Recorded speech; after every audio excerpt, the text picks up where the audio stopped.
Good day, grade 10s, and once again, your favorite uncle is with you. And the last time we were talking about surds, right? And so I gave you this exercise. So today I want us to quickly have a look at this exercise and let's try and do it together. Please, if you haven't subscribed, make sure that you are part of the family. And please tell as many friends as you possibly can that your favorite uncle is doing the most. All right, let's dive into our question. Right, so I'm going to do this in a different color. And please, if you haven't tried it, try it for yourself first, right? And you can go ahead and pause the video now, try the questions, and then you can look at my solutions. Right, let's start with the first question.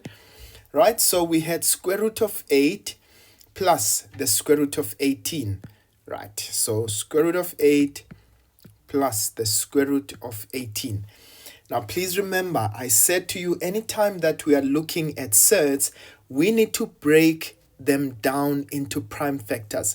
So root 8 is certainly a surd, right? And remember that we said a surd is an irrational number. So how can we break it down into a prime factor, right? Multiplied by, or a group of prime factors. So I can express this as square root of 2 multiplied by 4, right? Plus, well, what about 18? Well, what's a prime factor that is divisible, or rather that is divisible by 18, or rather, what is a factor of 18 that is a prime number? So 3, so definitely 3 is a prime number. 2 can also be a prime number, right? Remember, 2 times, in fact, let me use 2. So 2 multiplied by 9. Look at this. What happens? I have got a prime number and a perfect square. That's very ideal, because what it then does is that we now can actually find, in this case, a simplified version of this. So this becomes square root of 2 multiplied by square root of 4 plus square root of 2 multiplied by square root of 9. Remember that when we multiply, we can actually separate between our products, right, for as long as it's multiplication, right? Please note that all the time I am keeping that plus sign in between, right? So what does this become? So this becomes root 2. That's definitely a surd, because 2 is not a perfect square.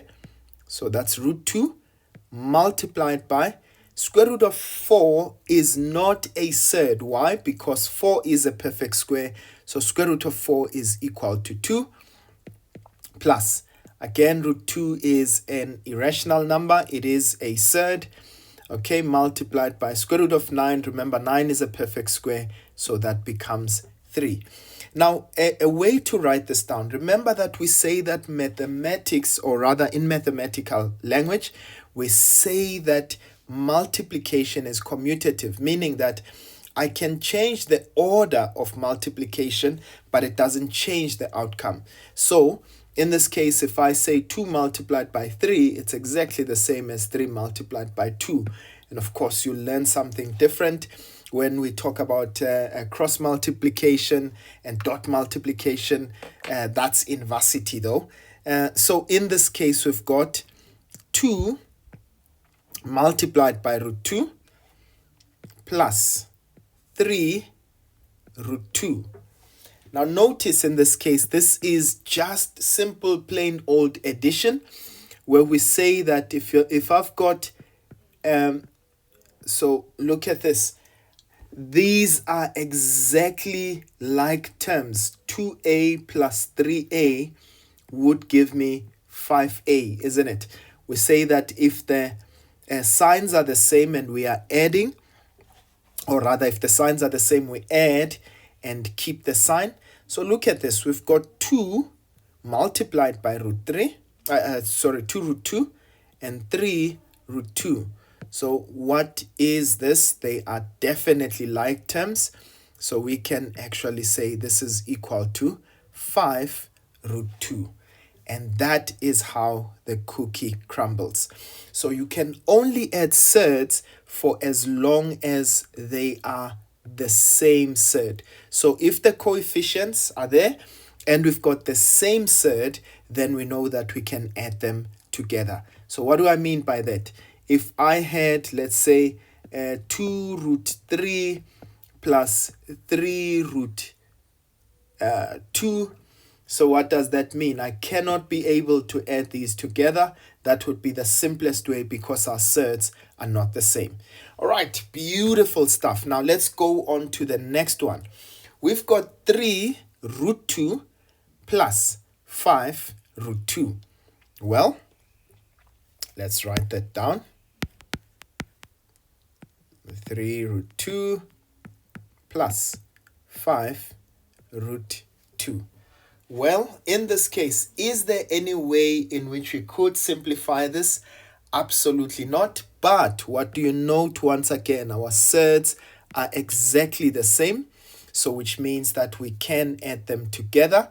So that's we can add 3 root 2 plus 5 root 2. That will simply give us 3 plus 5 gives us 8. So that will give us 8 root 2. All right, beautiful stuff. And let's go to the next question. So in the next question, we've got root of 50 minus square root of 8. Okay, minus square root of 8. Now, please stay with me. So how can we break down 50 such that it has a prime number and a perfect square? Now look at this. I can say, well, 50 is root 2 multiplied by 25. Look at this. That's a prime number. Remember, we said a prime number is a number that is divisible by itself and 1, right? So definitely 2 is a prime number. And in this case, when we express 8, we can say that is square root of 2 multiplied by 4. Again, we've got a prime number as well as a perfect square. All right, so we've got root 2 multiplied by 25. So that would give us, right? So please remember that would give us a root of 2 multiplied by square root of 25. And I'm dragging this.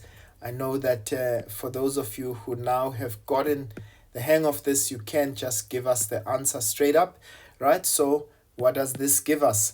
So this would be square root of 2 still remains square root of 2. That's a surd, right? Square root of 25 is not a surd because 25 is a perfect square.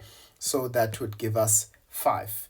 Okay, please, ladies and gents, invest in knowing your surds, or rather your perfect squares, right? And in this case, we've got square root of 2, which remains a surd, right? And in this case, square root of 4 is not a surd because 4 is a perfect square. So square root of 4 gives us 2. Okay, so what do we have ultimately? We've got 5 root 2 minus 2 root 2.